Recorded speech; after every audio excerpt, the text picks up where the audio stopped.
This servo saver on the Yeti is non-adjustable.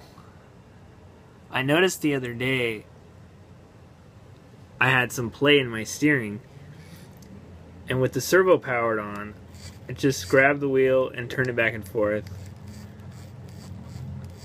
Nothing forceful, nothing that would really be, in my opinion, enough to activate a servo saver that was tight enough. And I was seeing the servo saver shifting. It would lift up mainly more in one direction than the other, which got me to thinking, should I eliminate the steering servo saver? And it's like, well, I don't know if that would be my first choice. So then I started remembering that on an older car I had, maybe an RC10 or something, where there would be a collet, same style servo saver essentially, but then there's a knob and you can tighten it down. And then I just thought, why don't you go ahead and get a shim and shim the spring? So I pulled out the servo saver today, and when you assemble it, the top piece and the bottom piece that go around the spring are fit together just perfectly. There's no squeeze when you put it together. So there's kind of no tension on the spring as it's just sitting.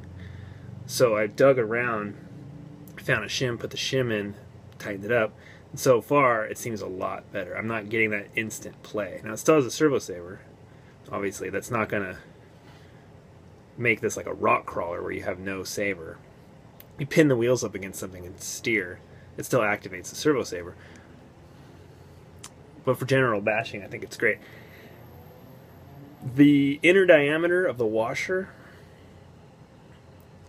to slide onto the servo saver piece is 10 millimeters. So you need like a 10 millimeter ID and a washer that's pretty narrow, maybe 2 millimeters wide at the top. I had like an old nut from in my parts box. It was like a flat, almost like, it was basically a washer.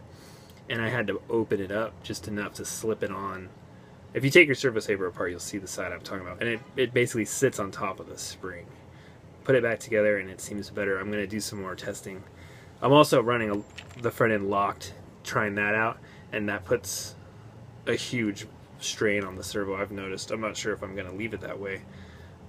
But it does seem to be better, and that's an option that I wanted to put out there instead of immediately locking away the servo saver.